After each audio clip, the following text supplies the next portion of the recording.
10 Sci-Fi B-movies that flopped in theaters but became cult legends.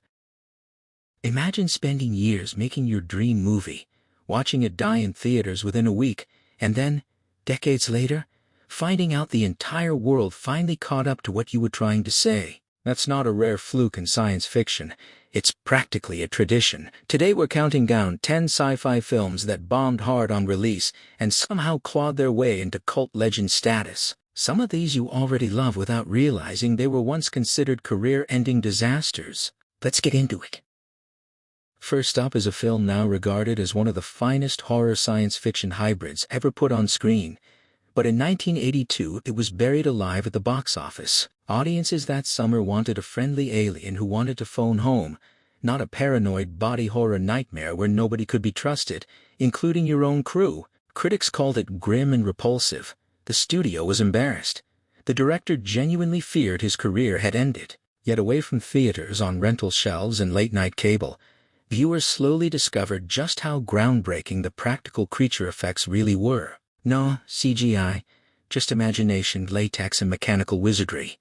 Today it's frequently ranked among the greatest horror films ever made, proof that being too unsettling for its moment doesn't mean a film is bad. It just means the audience wasn't ready yet. Next, a neon-soaked detective story set in a rain-drenched future city, one that barely made a dent when it opened. Also in 1982, studio executives worried audiences wouldn't follow the story, forced in a clunky explanatory narration, and tacked on an unconvincing happy ending. The result confused longtime fans of the source material and failed to draw in mainstream crowds already busy with other blockbusters that summer. It limped through its theatrical run. Years later, a director's cut stripped away the studio interference and let the film's haunting visual atmosphere breathe on its own terms. That reworked version reshaped how filmmakers, video game designers, and even fashion photographers thought about futuristic aesthetics for decades afterward. It's studied in film schools now, a complete reversal of its rocky beginning.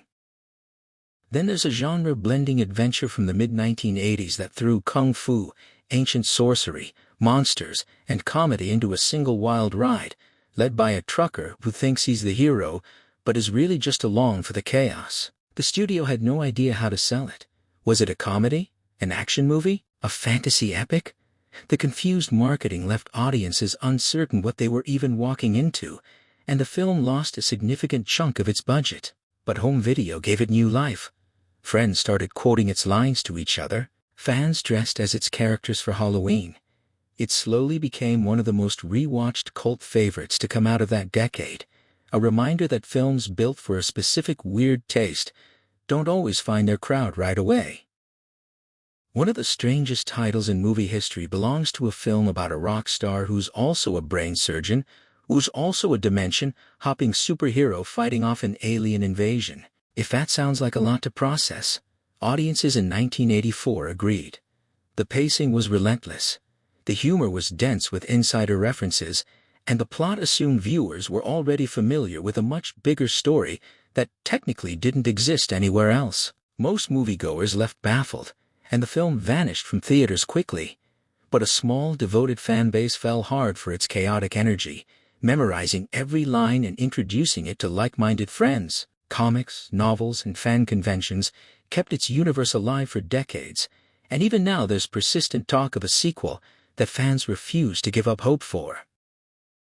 Around the same era came a punk-infused science fiction comedy about a disillusioned young man who takes a job repossessing cars, only to get tangled up with government agents and a vehicle hiding something otherworldly in its trunk. It barely played on more than a handful of screens and made almost no money. What kept it alive wasn't the box office. It was the soundtrack, packed with real punk bands from the scene, giving the film a rebellious identity that stuck with anyone who heard it. As home video spread, it found exactly the audience it always needed: people drawn to strange, anti-establishment storytelling that ignored typical Hollywood formulas. Midnight screenings turned into a ritual, and the film is now remembered as one of the defining works of independent American filmmaking from that decade. Long before he became known for horror, one director made his very first feature as a student project on a budget so small it's almost comedic to say out loud.